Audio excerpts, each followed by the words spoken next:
Hello BookTube, it's Leigh Cooper here, and today I'm bringing you a Top 5 Wednesday. This week's topic is Top 5 Creepy Settings. I haven't taken notes on this, I'm kind of just going to go off the cuff, which means these are in no particular order. Number 1 has to be Radiance by Catherynne and Valente. On the surface, this is just a art deco punk novel in an alternative early 20th century disco punk universe where humanity has colonized the stars, and it's about a documentary filmmaker who has disappeared and the people in her life both reflecting on her life and trying to figure out what actually happened to her. Underneath that, there is a creeping eldritch horror in the story that invades so many memories of the documentary filmmaker and her disappearance. And I found the mentions of lost colonies on Pluto and Venus incredibly creepy.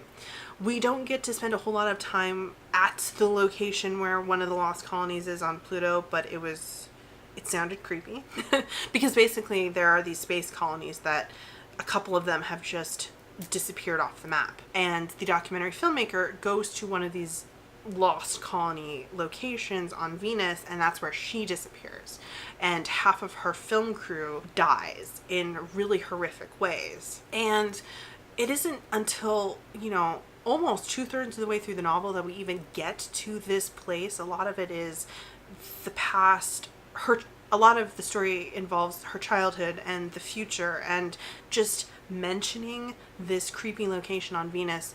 And then once we get there, it is even more creepy than I was expecting. I highly recommend Radiance in general. I have a full review of it if you're interested in checking that out, and it was creepy AF. The second creepy setting I want to mention is The Forest from Uprooted. So this is one of my favorite books of the year, and it is about a small village in a fantasy land that is guarded by a dragon in the tower from an evil wood that is encroaching on the villages in the area. And basically anyone who goes into the forest tends not to come out again.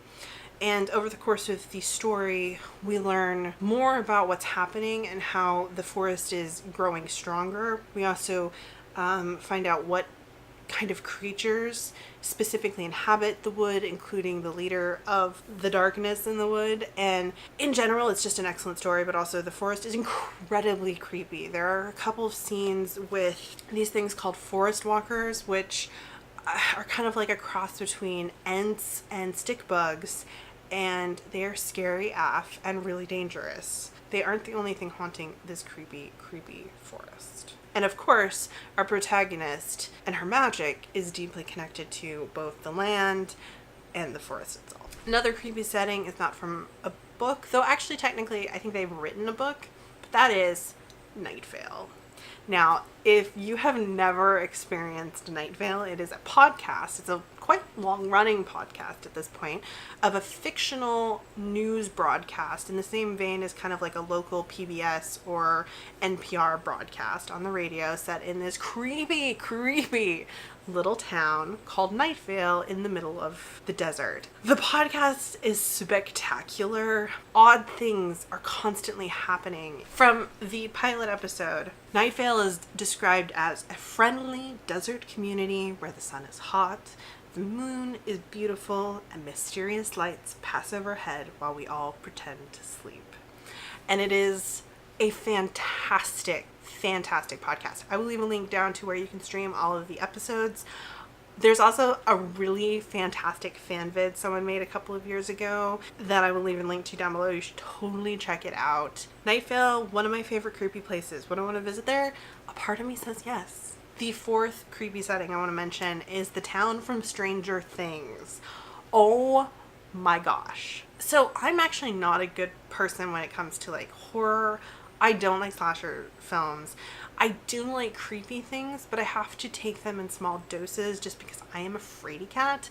And when I was watching Stranger Things last year, it was like all I could do sometimes to keep watching. But the show was so good that I had to keep watching. But the town scared the crap out of me. It was so creepy and so perfect in its creepiness. This show, if you haven't ever checked it out, is a Netflix original, but if you have Netflix, you should totally check it out. And It's about a group of young boys who play D&D. It's set in the 80s in a small town. One of their members goes missing, and the police don't really think anything too dangerous is going on. They think maybe the boy's father is involved or something like that, if I remember correctly. I might be making that part up, but yeah. But the mother is convinced that something really terrible has happened to her son, and we find out that there's this kind of mirror dimension that's slightly out of phase with our reality, and there is something terrifying in the darkness, and it's so creepy and perfect and beautifully nostalgic. I feel like in many ways it is definitely written for like people my age, people a little bit older than me, with that 80s nostalgia factor. It's just spot on. It also plays a lot with tropes, like 80s character archetypes, and totally subverting those archetypes and making actually fully fleshed out dimensional characters. Oh, it's so good and so creepy. And then the last creepy setting I want to mention is also not a book. I'm sorry. This is turned into 2 books, a podcast, a television show, and now I'm going to talk about a video game. So the last creepy setting I want to talk about is difficult to talk about, and that's because it is an MMO. It is The Secret World, and technically The Secret World doesn't exist anymore. I think a legacy server might still be online, but the company completely revamped the game and re-released it as like The Secret World Legends. I have not played that one. Then the story is supposed to be the same, but in the original game, it's supposed to be an MMO that's strongly influenced by Lovecraft, and it is creepy.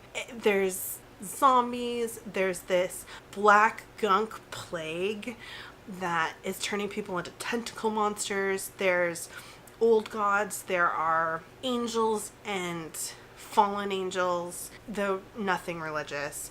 There are ages of the world, and your player character is a person who has had a bee fly into their body and given them superpowers, basically. And then you run around playing an MMO, doing quests.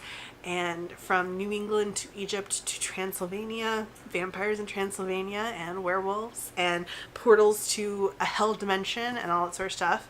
And specifically, there's this one early side quest called The Vanishing of Tyler Friedman. The Vanishing of Tyler Friedman, I think that's the name of it. It's about a journalist documenting the mist that surrounds the first series of leveling zones, which is this town in New England, and eventually takes a boat out into the mist and finds this waking dream nightmare, and you go after him, and it is so incredibly creepy because it's all dark and you're like going through these different parts of the zone that you've already quested through, but it's this waking dream thing, and there's this voice talking to you. They rowed their boats through the Sargasso Sea. Merrily, merrily, merrily, merrily, soon we'll all be free. Welcome to the Red Sargasso Dream. Follow it down, down, down. And it's eldritch, and it's eldritch, and it's Lovecraftian, and it's creepy as fuck, and it's so good. In general, that MMO has some of the best RPG writing I've ever actually seen in a video game. I have extremely high standards for what I like to see in video game writing, and it's really good. I can't recommend Legends just because I haven't played it, and I know they revamped the combat system, so yeah, I don't know, but it's probably still worth checking out just for the story if you like video games with really strong narrative stories. And it's free to play, so I'll leave a link to that down below as well if you're interested in checking it out. So that is my eclectic list of 5 creepy settings that creeped me out, but even though I was really, really scared and creeped out, I still really loved the stories attached to them, and I would highly recommend all of them. Let me know if you've read, watched, listened, or played to any of the things that I mentioned. If you enjoyed this video or any of my other content, please be sure and subscribe, and I'll see you guys in my next video. Bye.